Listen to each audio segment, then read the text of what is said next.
Assalamualaikum warahmatullahi wabarakatuh. Sahabat beriman, perkara sholat bukanlah perkara yang biasa.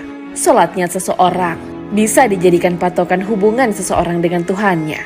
Sholat juga menjadi kriteria dalam mencari pasangan hidup. Ada banyak dalil yang membahas mengenai sholat ini. Bahkan, sholat bisa dijadikan ukuran kualitas hidup manusia. Jika sholatnya bagus, maka baguslah semuanya. Namun, semua itu tak berlaku bagi seseorang yang masuk syurga, tapi nyatanya tak pernah menunaikan ibadah itu. Siapakah dia? Lalu apa yang dilakukan semasa hidupnya?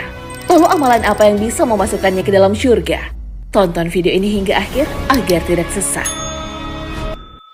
Apa yang menyebabkan orang masuk syurga? Orang yang melaksanakan sholat wajib, sholat sunnah, dan amalan lain belum tentu masuk syurga. Amal ibadah bukanlah penentu masuk syurga. Hal ini sesuai dengan hadis yang disampaikan oleh Rasulullah SAW. Dan itu pun membuat para sahabat terheran-heran. Saya mendengar Rasulullah SAW bersabda, tidak ada seorang pun yang masuk syurga karena amalnya. Para sahabat bertanya, begitu juga dengan engkau wahai Rasulullah?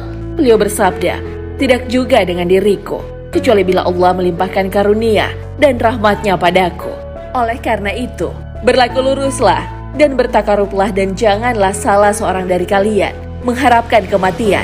Jika dia orang baik, semoga saja bisa menambah amal kebaikannya. Dan jika dia orang yang buruk, semoga bisa menjadikannya dia bertaubat. Hadis riwayat Bukhari. Walaupun seseorang terlihat rajin beribadah, bisa saja nantinya Allah Subhanahu wa Ta'ala memasukkannya ke dalam neraka. Hal ini pun pernah terjadi di zaman Nabi SAW. Dalam kitab Al-Adab Al-Mufrad terdapat sebuah kisah yang diriwayatkan oleh Imam Bukhari. Dikisahkan seorang sahabat yang menyampaikan berita kepada Rasulullah SAW perihal seorang wanita yang ahli ibadah tapi suka menyakiti tetangganya. Ya Rasulullah, ada seorang wanita yang rajin sholat malam, gemar berpuasa di siang hari, giat melakukan amal kebaikan dan banyak bersedekah, namun dia sering menyakiti tetangganya dengan lisannya. Mendengar hal ini, Rasulullah bersabda, tiada kebaikan padanya, dan dia termasuk penghuni neraka. Mereka para sahabat berkata lagi, Fulana mengerjakan sholat wajib dan bersedekah dengan beberapa potong keju, tapi tidak pernah menyakiti seorang pun. Rasulullah SAW bersabda, dia adalah penghuni syurga. Maksudnya seseorang ke dalam syurga tidak bisa ditentukan dari ibadahnya. Bisa saja ada yang tak pernah terlihat beribadah, seperti sholat tapi bisa menjadi penghuni syurga. Siapa orang yang dijamin masuk syurga tanpa sholat? Perkara syurga dan neraka adalah kewenangan Allah Subhanahu wa Ta'ala. Dia memiliki pertimbangan sendiri untuk memasukkan orang ke syurganya atau ke nerakanya. Bahkan orang yang tidak sholat pun bisa masuk ke syurganya. Hal ini dialami oleh salah seorang yang berada di zaman Rasulullah SAW. Orang tersebut adalah Amr bin Sabit. Dia juga biasa dipanggil Amr bin Uqaish atau Ushairim. Dia berasal dari Bani Abdil Asyhal. Ia pernah diajak masuk Islam, namun Amr bin Sabit menolak. Kisah ini diriwayatkan oleh Abu Hurairah dan diabadikan dalam kitab As-Sirah An-Nabawiyah. Saat perang Uhud tiba, banyak orang yang turun ke medan perang. Ia pun mencari anak pamannya. Ia bertanya kepada orang-orang, di manakah anak-anak pamanku? Orang-orang pun menjawab, di Uhud. Semua orang yang dicarinya sedang berjuang di medan perang, tepatnya di Uhud. Mendengar hal itu, ia pun bergegas memakai baju perang besinya dan memacu kudanya menuju medan perang. Saat sampai di medan perang, kaum muslimin pun menyuruhnya menjauh. Mereka berkata kepada Ammar, menjauhlah engkau dari kami wahai Ammar.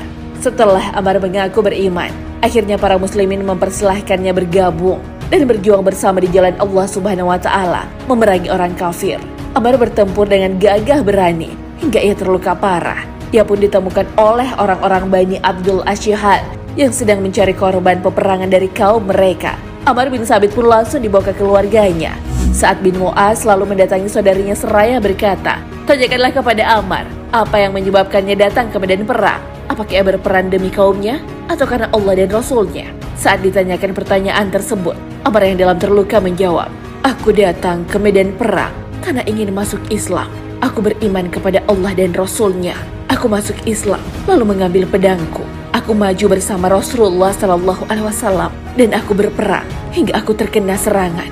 Setelah mengucapkan itu, Ammar bin Thabit menghembuskan nafasnya.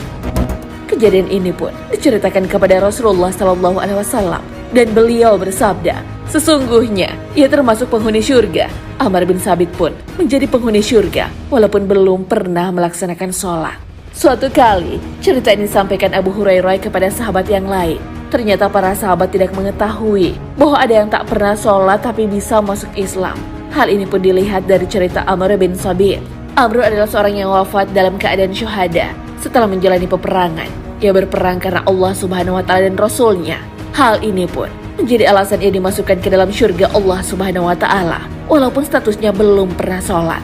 Namun, bagi Anda yang rajin melaksanakan ibadah sholat, tentu ada kesempatan yang juga sama untuk masuk syurga.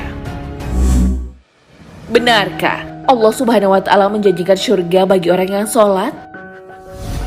Sholat 5 waktu menjadi kewajiban setiap muslim. Hal ini adalah perintah dari Allah Subhanahu wa Ta'ala dan dikerjakan sesuai contoh yang diberikan oleh Nabi Muhammad SAW. Perintah itu, jika dilakukan dengan sungguh-sungguh, akan diberikan ganjaran oleh Allah Subhanahu wa Ta'ala. Hal ini sudah dikabarkan Rasulullah SAW dalam hadisnya.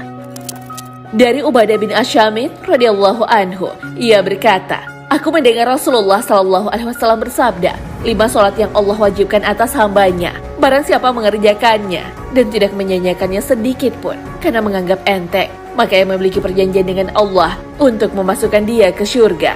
Dan barang siapa tidak mengerjakannya, maka dia tidak memiliki perjanjian dengan Allah. Jika Allah berkehendak, maka dia mengazabnya, dan jika dia berkehendak, dia mengampuninya. Mengenai hadis ini, Syekhul Islam Ibnu Taimiyah rahimahullah berkata, orang yang enggan mengerjakan sholat fardu, maka ia berhak mendapatkan hukuman yang keras berdasarkan kesepakatan para imam kaum muslimin. Bahkan menurut jumhur umat, seperti Imam Malik, Asy-Syafi'i, Ahmad, dan selain mereka, ia wajib untuk disuruh bertaubat. Jika ia bertaubat, maka ia terbebas dari hukuman, dan jika tidak, maka ia dihukum mati. Sholat juga menjadi ibadah yang istimewa, karena menjadi sebaik-baiknya amalan. Hal ini telah diabadikan dalam sabda Nabi SAW. Dan ketahuilah bahwa sebaik-baik amal kalian adalah sholat. Hadis riwayat Ahmad. Bahkan Rasulullah SAW menjadikannya wasiat saat di akhir hayatnya. Kerjakanlah sholat dan tunaikan kewajiban kalian terhadap hamba sahaya yang kalian miliki. Hadis riwayat Ahmad. Ammar bin Thabit menjadi orang yang istimewa karena bisa masuk syurga walaupun tidak mengerjakan sholat, sebab ikut berperang di jalan Allah Subhanahu wa Ta'ala. Namun jangan berkecil hati, orang yang sholat pun memiliki kesempatan untuk masuk syurganya Allah Subhanahu wa Ta'ala, walaupun tidak semata-mata amalan itu sebagai penentu orang yang bisa masuk syurga atau neraka. Lalu, untuk meraih syurganya Allah Subhanahu wa Ta'ala, apa yang sudah kamu lakukan? Wallahu a'lam bishawab. Wassalamualaikum warahmatullahi wabarakatuh.